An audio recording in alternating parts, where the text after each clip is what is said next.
Magandang araw sa lahat. Kami po ang pangkat na naatasan na iulat ang sa loob at labas ng mall kung sawi kaluluway siya'y naghahari, ang kulturang popular bilang teksto ni Rolando B. Tolentino. So, bago po ang lahat, tayo po ay manalangin muna. Sa ngalan ng Ama, ng Anak, ng Espiritu Santo. Amen. O Diyos na makapangyarihan, nawa ay maisakatuparan po namin ang inyong kalooban sa aming pag-aaral. Pagtibayin niyo po ang aming loob upang gawin ang tama at magtagumpay sa aming mga layunin sa pang-araw-araw. Amen. Sa ngalan ng Ama, ng Anak, ng Espiritu Santo. Amen. Muli po, ang aming tatalakayin ay ang sanaysay ni Rolando B. Tolentino. Sa loob at labas ng mall kung sawi kaluluway siya'y naghahari, ang kulturang popular bilang teksto. Ito ay isang kritikal na pagsusuri sa kultura ng popular sa pamamagitan ng pagtunghay sa Mega Mall bilang isang teksto. My Dirty Work in Mega Mall. The Gym, the Dentist, for instance, If Mega Malls Burns Down, I'm Dumb, by Joel Med and BJ at Modelo. So, nagtuturo ako ng kulturang popular dito sa UP. Ang isa sa unang ginagawa sa kurso ay mag-field trip sa Mega Mall. Dito'y tinutunghayan ng mga mag-aaral ang mga aspektong kanilang tinatangkilik na dati pinapasadahan lamang nila bilang normal, natural at pang-araw-araw. At ganito naman ang pag-aaral ng kulturang popular. Binibigyan ng muling diin at suri ang mga bagay na kinagisnang bahagi ng natural at artificial na kaligiran. Sapagkat ito rin ang henerasyong ipinaghili at lumaki sa kulturang popular. Bihasa na ang mga mag-aaral sa karanasan ng kulturang ito. Ang pag-aaral ng kulturang popular ay pagbibigay ng kakayahang makaunawa ng literal at epistemologikal na produksyon ng kahulugan nito. Sa makatuwid, ito ang kakayahang makagawa ng mga kognitibong mapa or cognitive map sa kanilang pagpapakaranasan sa mundo. Ang paglalatag ng kanilang pwesto, posisyon, lokasyon o espasyo laban sa mas malaking espasyo ng sinusuring kulturang popular. Ang kartografiya ng karanasan sa kulturang popular ang tatalakay sa naturalisasyon ng mga dating or effect. Sa kulturang di lamang tinatangkilik ng nakararami, kundi nilikha na rin para pagkakitaan ng iilan. So meaning po, ito ay naglalarawan ng proseso ng kahalagan ng pag-aaral ng kulturang popular sa konteksto ng isang kurso sa University of the Philippines or UP.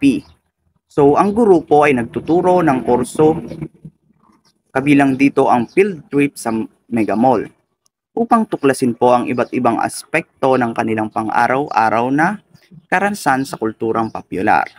So, ang layunin po ng pag-aaral ay upang bigyan ang mga estudyante ng bagong perspektibo sa mga karaniwang bagay at karanasan na bahagi ng kanilang pang-araw-araw na buhay.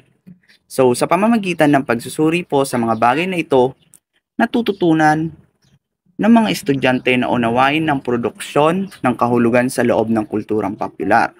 So ang kulturang popular po na tinatangkilik ng nakararami ay hindi lamang isang likas na bahagi ng buhay, kundi isa rin itong produkto na nilikha para pagkakitaan ng iilan. So again po, ang field trip sa Mega Mall ay nagsisilbing konkretong halimbawa upang maipakita sa kanila ang mga aspekto ng kulturang popular na dati di pinapansin ngunit mahalaga pala sa pag-unawa ng kanilang pang-araw-araw. Nagbabago na rin ang tradisyonal na definisyon ng kulturang popular na batay rin sa mas malawak at di pantay na pag-uugat ng kapitalismo sa bansa. Nakakaimbento na ng mga kategoryang makakatugon sa mas espesipikong audience. Ang romance novel ay may parokya ng kababaihan, tinatangkilik ng kabataang lalaki mula sa iba't ibang uri. Ang mga display ng bagong modelo ng kotse ay nakatuon naman sa mga puno ng pamilya. May serbisyong delivery ng pagkain sa mga bahay na magiging bahagi na ng buhay ng mga pagitnang uri. Sa makatuwid, ang kulturang popular na inakalang para sa lahat ay mayroon ng nicey audience. Totoong tinatangkilik ng marami ang comics. Ngunit mayroon pa ring bayarasyon ng pagtangkilik batay sa mga kulturang kategorya ng uri, lahi at etnisidad, kasarian at sexualidad, edad, relihiyon at iba pang nagbibigay sa ngayon ng particular na audience at subcultural para sa aliwan. DC Comics, anime, kampanya ng politika at mga comics para sa batayang sektor ng magbubukid at manggagawa. So, meaning, nagbabago raw ang definisyon ng kulturang popular batay raw sa mas malawak at di pantay na pag-uugat ng kapitalismo sa ating bansa. So, pinapakita lang dito ang ebolusyon ng kulturang popular mula sa pagiging pangkalahatan tungo sa pagiging particular sa kanilang mga audience. Ang kapitalismo ay nag-aambag sa paglikha ng mga espesipikong produkto na tumutugon sa iba't ibang interes at pangangailangan ng mga tao.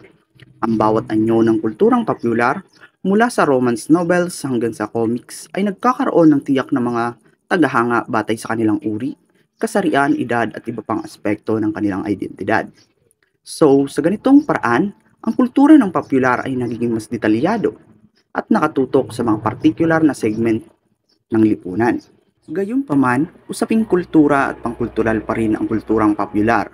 Bahagi ito ng mas malakihang usapin ng kultura o formasyon ng kamalayan batay sa mga institusyong politikal, ekonomiya at ideolohikal, at bahagi ang kamalayan ng diskursong pangkapangyarihan. Ano ang ipinapamayani bilang normal at universal ng nagmamayaning kaayusan at ano ang ginagawang transformasyon ng mga puwersa mula sa ibaba? Bahagi ang megamall ng ganitong mga relasyong panlipunan. Ito ang kulturang kwintesensyal para sa kita, serbisyong sektor ng transnasyonalismo at popular na adikain na pang-ekonomiyang pang-unlad sa hinaharap. Kung gayon, isa rin itong terrain ng tungkulin sa kultura. Megamall ang inilatag na hinaharap or future foretold, realisasyon ng Pilipinas 2000. Kung tuloy-tuloy na uunlad ang bansa, ang diin sa serbisyong sektor ay ang transformasyon ng bansa sa pagka-first world mula sa kondisyong mala-feudal at neo-kolonyal. Ito ang kakayahang maghikayat ang mga mamamayan na tangkilikin ng iba't ibang produkto at serbisyo mula sa iba't ibang panig ng mundo. Export surplus ng mga winter coat na yari sa bansa. Langis at pangkatawan na gawa naman ng mga katutubo sa Brazil at iniripak sa mga botet basket ng mga taga-squatter sa Maynila para sa body shop. French bread mula sa nagpapanggap na French bake shops na may 50% bawas presyo sa nalalapit na oras ng pagsasara. Mga appliances na 110 ang saksakan, pagpapakinis ng mga kutis mula sa isang franchise, dermatological shop, ice skating, imprinta ng tarheta, bilihan ng baril at iba pa. Isang malaking espasyong panturista ang mall. Nakakaaliw ang bawat punta at nakakatiyak sa kalidad ng bawat serbisyo. So meaning, ang megamall daw ay itinuturing na isang representasyon ng proyekto ng Pilipinas 2000, isang plano para sa tuloy-tuloy na pag-unlad ng bansa. Pinapakita rin dito ang inaasam na modernisasyon at pag-angat ng ekonomiya ng ating bansa. Ipinapakita rin dito na ang megamall ay hindi lamang isang lugar ng komersyo kundi isang simbolo ng inaasam na hinaharap para sa ating Pilipinas. Ito ay nagpapakita ng transformasyon ng bansa upang umunlad sa pamamagitan ng pagtuon sa serbisyong sektor. So, ang megamall ay nagiging isang sentro ng globalisasyon at pagkonsumo, kung saan ang mga mamamayan ay nahihikayat na tangkilikin ang iba't ibang produkto at serbisyo mula sa iba't ibang bansa.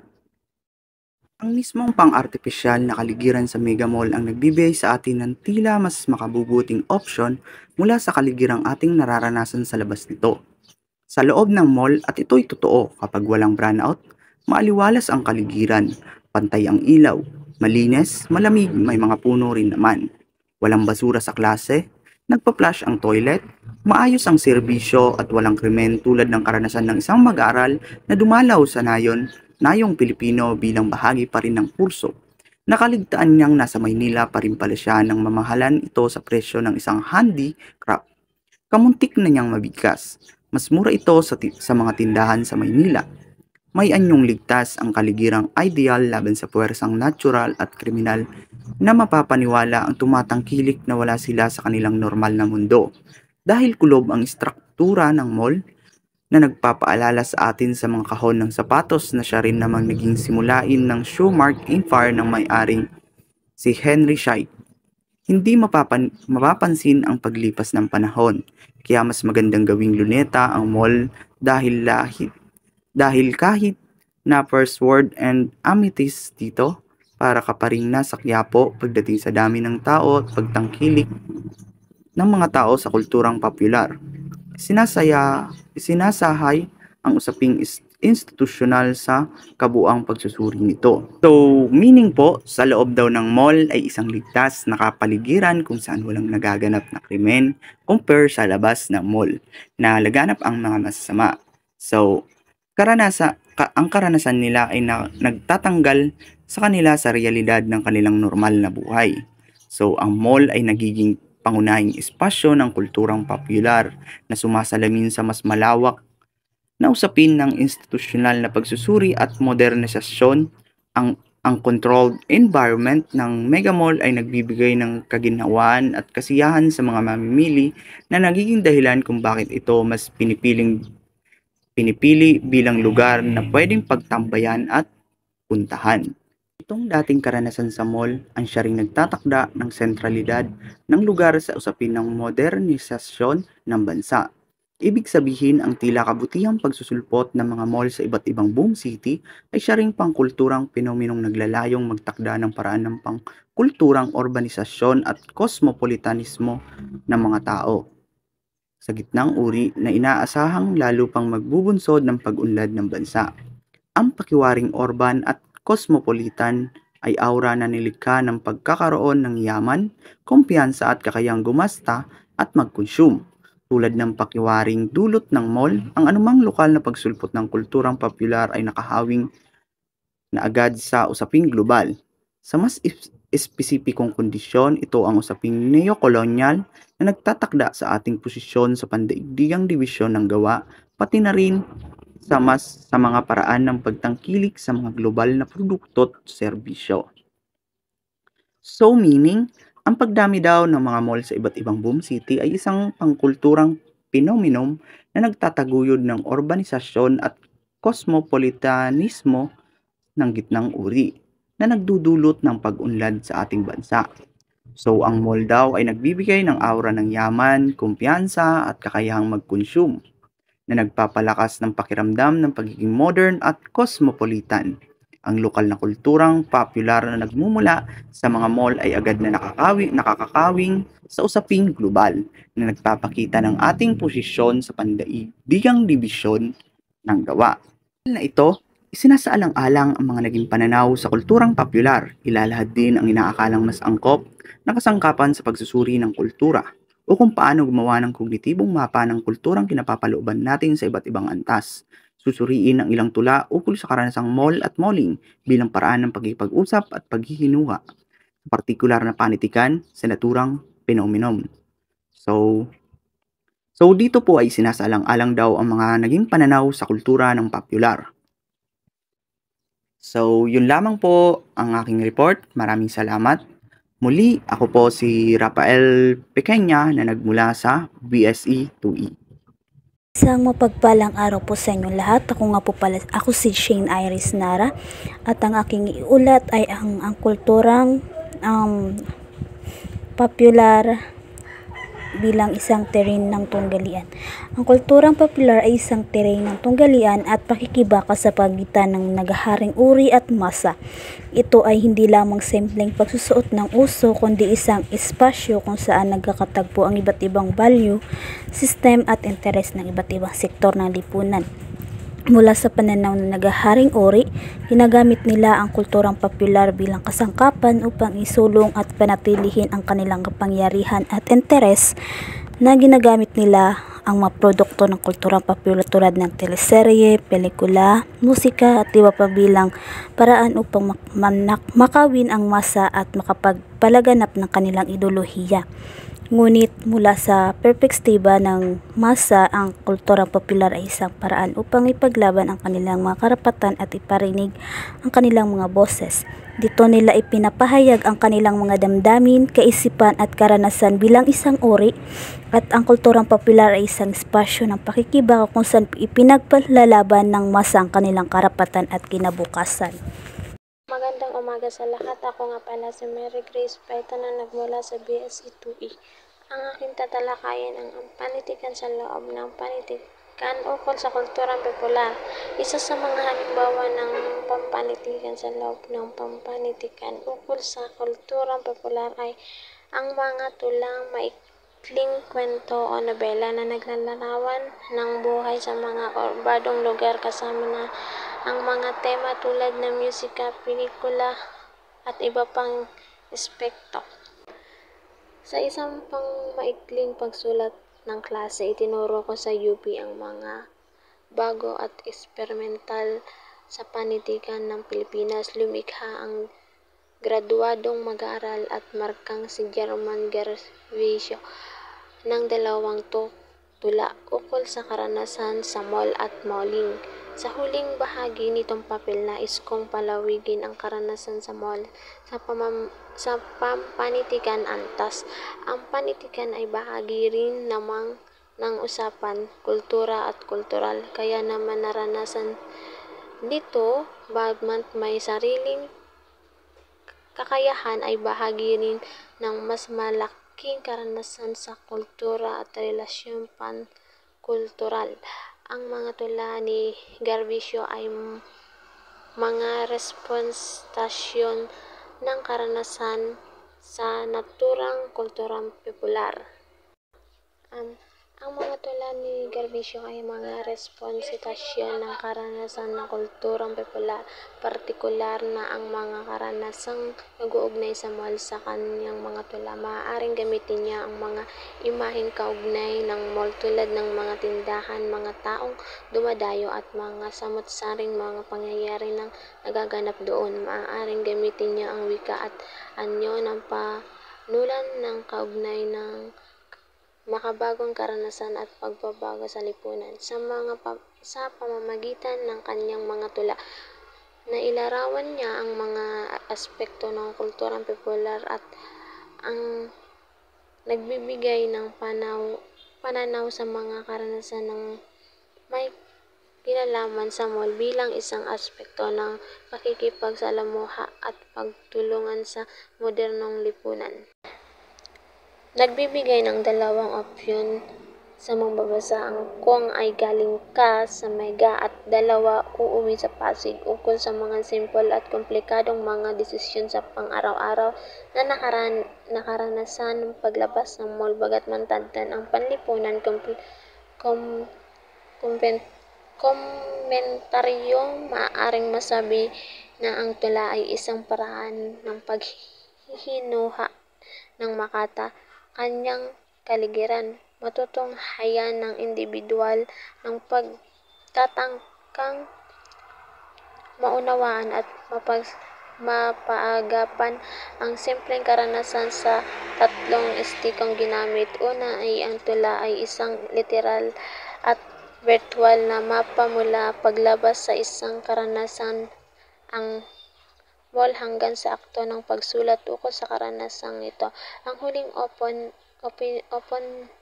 opinyon ay ang akdang binasa. Ikalawa, paggamit ng kodigo tulad ng WF at P, maging ang mismong sistemasyon sa karanasan sa pamamagitan ng paglalahad ng hakbang sa opsyon ay maaaring basahin ito bilang kognitibong paraan ng pag-unawa sa karanasan, isang individual na kondibasyon ng mga kaganapang bumubuo sa simpleng karanasan. Ikatlo, ang interactivity na tulad ay isa ring tula na may kamulanan sa sarili nitong proseso. Ang huling opsyon ay tumutula o tumula na naglulunad ng pangyayari sa isang iglap ng buhay. At Ang akda'y resulta ng ganitong pagpili. Napapahiwatig ang pagtula ng parehong estilo at aktibong transformasyon sa isang bandang lumilikha. Ito ay muling pagkatulala sa panimunon dahil tayo ay namamahay sa estilong ginamit. Isang maraming sa atin ang wala ng kanya-kanyang lumikha ng panitikan tulad ng tula. Hindi ito ang ating opsyon. Sa kabilang banda, aktibo naman sa pagsukwestiyon sa inaunang pagkatulad ng mambabasang mamamayan at inilahad ang panitikan bilang aktibong paraan at diskonstrusyon ng simpleng karanasan. Ang mga tula na binigay ng dalawang opsyon ay mambabasa ay nagbibigay daan para sa iba't ibang interpretasyon at pag-unawa sa mga simple at komplikadong desisyon sa pang-araw-araw na nakaranasan sa paglabas ng mall. Halimbawa, sa unang opsyon, ang tula ay gumamit ng mga imaheng literal at virtual na nagbibigay ng detalyong paglalarawan sa mga hakbang mula paglabas sa bahay patungo sa mall. Ito ay nagbibigay ng malinaw na pag-unawa sa proseso ng naglalakbay at pagkakataon sa karanasan sa mall. Sa pangalawang opsyon, ang tula ay gumamit ng mga kodigo at mga simbolo upang ipakita ang mga komunikadong aspeto ng desisyon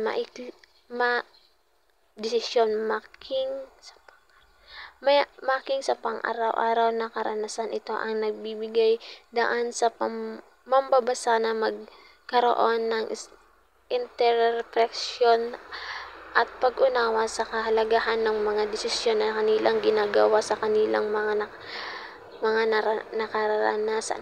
Sa kabuuan, ang mga tula na ito ay hindi lamang nagbibigay ng pampalipas oras kundi naglalayong mabigay ng pagkakataon sa mga mambabasa na nakipag-ugnayan sa kanilang sarili ang mga karanasan at magkaroon ng mga malalim na pag-unawa sa mga simpleng bagay sa buhay na kadalasan ay hindi napapansin. Kaya maging ang persona sa tula ang makata ay may takot, maaaring kahina ng sapilitang pagpapatahimik sa mga naisantabi kapag ang mga ito ay natutong magsalita, dahil kung magkagayon mawawala na ng kabuluhan ang mismong paggamit ng makata sa salita. Ang kanyang mismong pananahimik sa aktwal ay karanasan ay isa ring akto ng pagsasatahimik sa mga di makapagsalita. Sa aktwal na karanasan, hinuhubaran ng makata ang anumang ilusyon ukol sa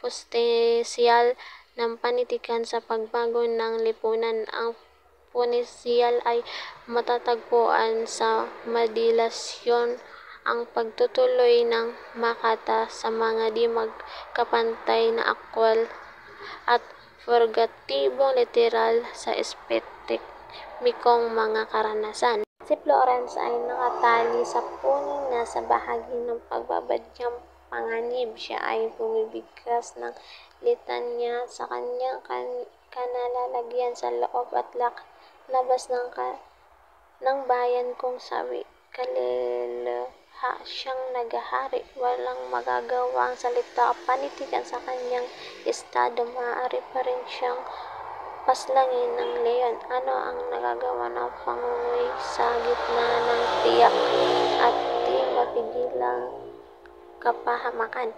Ang panitikan sa higit ng napipintong pagpasok at paglaganap ng porsadong kinasasadlan at mapipilian pangkalagayan. Sinasabit sa panitikan ng pagpaalam sa ating posisyon ay opresyon ay maaaring magbigay susi sa ating kolektibong pagpalaya. Ito naman ang maaaring maging bago sa panitikan. Sa pagtatalakay sa karanasan ni Clarante sa tunay na banggit ng puno ng panganib, maaaring gamitin ang pangungunggoy bilang isang sanggunian. Halimbawa, sa pamamagitan ng pangungunggoy, maaaring ipakita ang kahalagahan ng pag-unawa sa kanyang kalagayan sa gitna ng krisis. Kahit na siya ay nasa gitna ng mga peligro, ang kanyang kakayahan na magbigay diin sa kanyang kinalalagyan, ang kanyang kalungkutan at ang kalungkutan ng kapangyarihan ng salita o panitikan na magkasabilang proteksyon laban sa mga panganib. Sa huli, ang pag-aalala ang kanyang kalagayan sa gitna ng operasyon ay maaaring magdulot ng paglaya at maaaring maging bagong perspektiba sa panitikan. Ang pagsanib sa kulturang popular sa forma at laman ng panitikan ay nagbibigay sustansya sa ating kasalukuyang pagpapakaranasan. Hindi lamang nagiging ang ito ay nagiging landmark sa mas malaki heograpiya sa ating karanasan. Bagaman hindi comfortable ang pagposisyon sa mga historical na naisantabi sa lipunan, ang manunulat ay naghahadlang magsalita para sa kanilang mga hindi nagsasalita.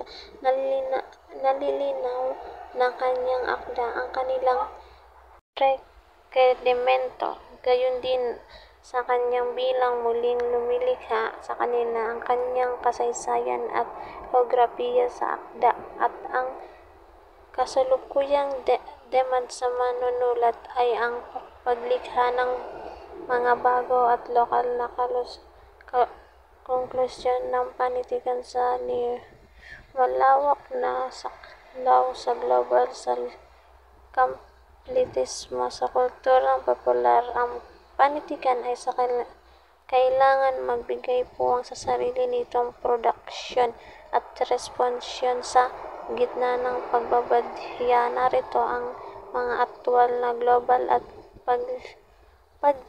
panlipunang pagbabago sa panitikan at realidad. Lumilikha ito ng mga bagong taktika ng pamumuhay para makarami, gayong di pa rin iniiwan ang protektong kolektibong pagbabago. Nakagapos man sa puno ang panunulat at panitikan, may bisa pa rin ang kanyang mga salitang akda. Nakakapapaslang din layon ang pangunggoy. Ang pagsanib sa kulturang popular sa anyo at nilalaman ng panitikan ay magbibigay ng lalim sa ating kasalukuyang karanasan. Ito ay naging isang tanda ng ating mga karanasan. Ang posisyon ng manunulat ay nakatugma sa kasaysayan ng lumikha ng espasyo para sa mga hindi narinig sa lipunan sa pamamagitan ng kanyang mga akda. Nilinaw niya ang kanilang mga boses at ang binibigyan saysay ang kanilang mga karanasan. Ang pangangailangan sa panunulat ngayon ay ang mga paglikha ng bagong lokal na panitikan na sumasalalim sa global at kapitalismo at kulturang popular. Dapat magbigay ang mga panitikan ng puwang para sa sarili nitong produksyon at responsibilidad sa gitna ng nagbabagong realidad. Sa kabila ng mga hamon, ang manunulat at ang panitikan ay nananatiling may bisa nakapagbibigay ng inspirasyon at nakapagpapakilos ng mga tao kahit mayroong mga hamon tulad ng pangunggoy ng leon. At yun lamang po, maraming salamat.